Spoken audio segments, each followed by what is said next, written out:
শহরের এই যান্ত্রিক জীবনের বাইরে এক চিলতে শান্তির খোঁজ পাওয়া যায় এখানেই। সত্যি রাহুল, তোর এই পাগলামিটা আমি আগে কখনো বুঝিনি। তুই যে এভাবে প্রতি বছর গ্রাম খুঁজে বেড়াস সেটা আজকে নিজের চোখে না দেখলে বিশ্বাস করতাম না। তুই আমাকে বলেছিলিস, তাই আজকে চলে এলাম। আসলে শহরের এই ভিড়ভাট্টা আর কাজের চাপ থেকে দূরে এই পরিবেশটা সত্যিই অদ্ভুত। আমারও কৌতূহল হচ্ছে গ্রামের মানুষগুলো কেমন করে থাকে, কেমন করে তাদের জীবনযাত্রা কেমন হয়।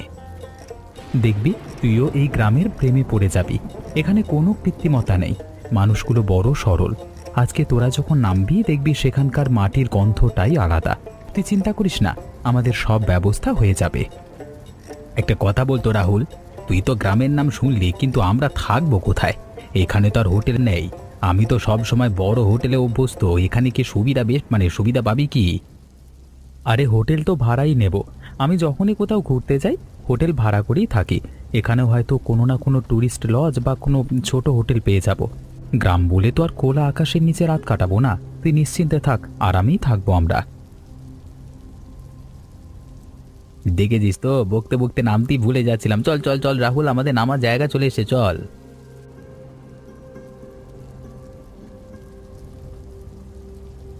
ওফ রাহুল, রাস্তাটা তো বেশ অদ্ভুত।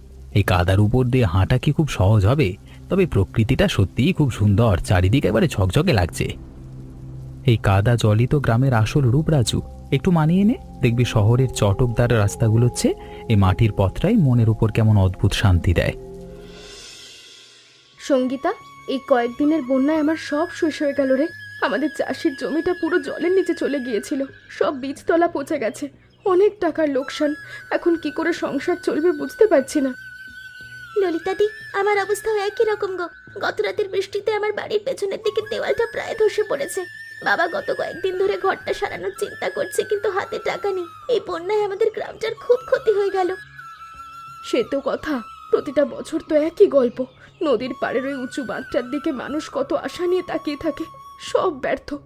বন্যার জলের তোর সামলাবার ক্ষমতা ওটার আর নেই। সরকার আসে, অনেক আশ্বাস দেয়, কিন্তু আদতে কিচ্ছু হয় না।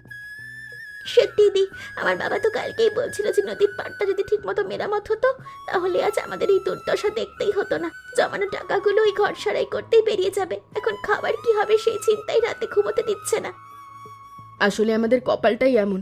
কৃষি তো আমাদের একমাত্র ভরসা। এখন জমিটাই থাকে না, তখন আর বাঁচার উপায় কি? গ্রামে তো এমন কোনো বড় কাজও নেই যে আমাদের অন্য কিছু করে জীবন চালানো যায়। হ্যাঁ দি, আমাদের গ্রামের মানুষের জীবনটা যেন সবসময় একটা প্রকৃতির সঙ্গে লড়াই করে কাটে। বন্যা শেষ হয় কিন্তু তার ক্ষত রয়ে যায় অনেক দিন। এবার কি আর নতুন করে বীজ কেনার টাকা পাবো? দেখা যাক কি হয়। মুরুল মশাইকে তো আজ সকালে শুনলাম খুব চিন্তায় রয়েছেন। তিনি তো বারবারই সরকারকে জানাচ্ছেন যে বাঁধের অবস্থা খুব করুণ, কিন্তু কে শোনে কার কথা? চলো দি, আর দাঁড়িয়ে থেকে কি হবে? ঘর তো ঠিক করতে হবে, নইলে বর্ষাতে আবার বিপদ ঘটবে। আশা রাখি পরের বছর হয়তো এমনটা হবে না।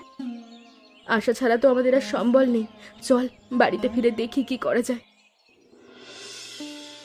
হ্যালো দাদা, একটু শুনবেন? আমরা শহর থেকে ঘুরতে এসেছি।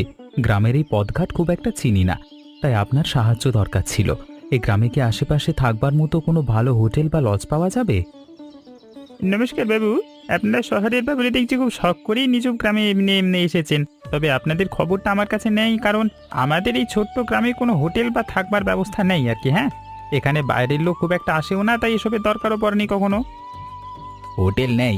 আরে আমরা তো ভেবেছিলাম কোনো না কোনো জায়গায় থাকবার ব্যবস্থা হয়েই যাবে। আমরা তো এখানে কয়েকটা দিন কাটাতে চেয়েছিলাম। তাহলে এখন কেমন এখন কোথায় থাকবো? রাহুল, তুই তো বলেছিলি সব ব্যবস্থা হয়ে যাবে। এখন তো দেখছি সব পরিকল্পনা ভেস্তে গেল।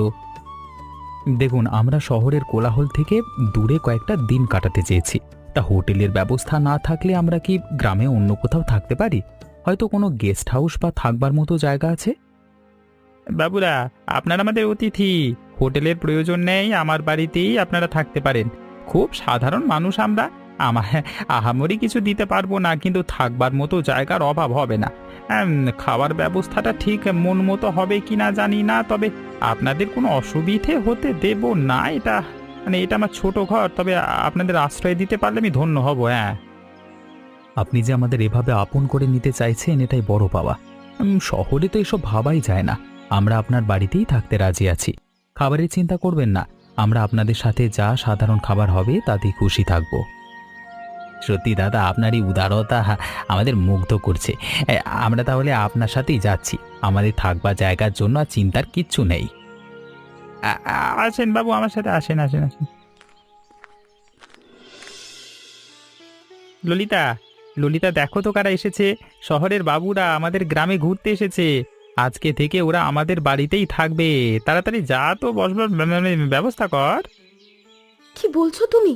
বাড়িতে বাবুরা? তুমি পাগল হয়ে গেলে নাকি? আমাদের এই ছোট্ট ঘরে ওদের রাখার মতো কি আছে? ওরা যদি খারাপ মনে করে? এসো বাবুরা, তোমরা আমাদের বাড়িতে এসেছো, এটাই অনেক। সবটাই গরিবের ঘর, তোমরা একটু মানিয়ে নিও। তোমাদের এই গ্রামে খাবারের প্রশংসা না করে পারছি না গো। মুড়ি আর এই গুড় যেন অমৃত। শহরে আমরা হাজার রকমের খাবার খাই, কিন্তু এমন তৃপ্তি কখনো পাইনি। রাজু, তুইও খা, দেখবি কত স্বাদ। ঠিক বলছিস রাহুল। ললিতাদি, তোমার এই সাধারণ আয়োজন আমাদের মন ভরিয়ে দিয়েছে। বাইরের হোটেলের খাবারের চেয়ে এর স্বাদ অনেক গুণ বেশি। সত্যিই আপনাদের আতিথেয়তা আমরা চিরকাল মনে রাখবো। বাবুরা, তোমরা দয়া করে খাচ্ছ। আমরা গরিব মানুষ, এর বেশি আর কি দিতে পারি? তাছাড়া কদিন আগেই তো বন্যাতে সব কেড়ে নিয়েছে আমাদের। অনেক টাকার লোকসান, এখনো সেই ধকলটা কাটিয়ে উঠতে পারিনি। জানি না কি দিয়ে তোমাদের আপ্যায়ন করব। বন্যা? কি বললে? বন্যার কারণে কি খুব ক্ষতি হয়েছে? আমাদের একটু খুলে বলবে? আমি তোমাদের এই গ্রাম আর ক্ষয়ক্ষতির ব্যাপারে খুব একটা জানতাম না। আরে আর বলবেন না বাবু, বন্যার জল কদিন আগেই নেমেছে, কিন্তু গ্রামের অনেক কিছুই ভাসিয়ে নিয়ে গেছে। মানুষের জমানো ফসল, ঘর দোর সব শেষ। সরকার থেকে সাহায্য আসবার কথা ছিল, কিন্তু সেই সাহায্য আমাদের ভাগ্য বদলানোর জন্য যথেষ্ট নয়। আমরা এভাবেই মানিয়ে নেওয়ায় লড়াই করছি আর কি। মদন ভাই, তোমাদের এই কষ্টের কথা শুনে খুব খারাপ লাগলো। আমরা যে গ্রামে ঘুরতে এসেছি, সেখানে এমন এক গভীর ক্ষত লুকিয়ে আছে তা আগে বুঝতে পারিনি। তোমরা যে এতটা হাসি মুখে আমাদের বরণ করে নিলে তা অভাবনীয়। আরে বাবু, আপনারা তো আমাদের অতিথি। আর যত খারাপ পরিস্থিতি হোক না কেন, অতিথিকে তোমার ফেলে দিতে পারি না। তাকে তো আদর যত্ন করতেই হবে।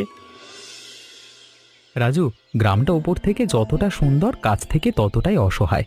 এই গ্রামটা তো প্রায় নিচু জমি। বন্যার জল এদের কাছে অভিশাপের মতো।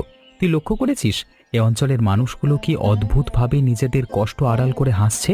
আমার নিজেকে খুব অপরাধী মনে হচ্ছে। এদের এই দুর্দশা দেখেও আমি কিছু না করে কি ফিরে যেতে পারি? ঠিকই বলেছিস রাহুল। আমাদের শহরে এত আরামায়েশের মধ্যে থেকেও আমরা কি কখনো ভেবেছি এখানকার মানুষগুলোর বেঁচে থাকবার লড়াইটা ঠিক কতটা কঠিন? তোর কি মনে হয় এভাবে হাত গুটিয়ে বসে থাকাটা আমাদের মানায়? টাকা তো আমরা জীবনে অনেক রোজগার করেছি, কিন্তু এই মানুষগুলোর মুখে হাসি ফোটাতে কি সেই টাকার কোনো ব্যবহার করতে পারি না? ওই দেখ, জায়গাটা বেশ উঁচুতে। বন্যা এলেও ওই জায়গাটা সম্ভবত জলের নিচে তলিয়ে যাবে না। কেন যেন মনে হচ্ছে এখানে একটা বড় সড়ো বাড়ি বানালে কেমন হয়? বন্যাকে তো আমরা পুরোপুরি আটকাতে পারবো না, কিন্তু বন্যার সময় গ্রামবাসীরা যেন একটা নিরাপদ আশ্রয় পায়, সে ব্যবস্থা তো আমরা করতেই পারি। দারুণ আইডিয়া। বন্যার সময় মানুষ সব থেকে বেশি বিপদে পড়ে মাথা গোঁজবার ঠাঁই না পেয়ে। একটা বড় হলঘর বা বারান্দাওয়ালা বাড়ি হলে ওখানে গ্রামের সবাই আশ্রয় নিতে পারবে। খাওয়া দাওয়ার জন্য আলাদা জায়গা রাখা যায়, তাতে দুর্যোগের দিনেও কেউ অভুক্ত না থাকে। তুই কি সত্যি এটা করবার কথা ভাবছিস?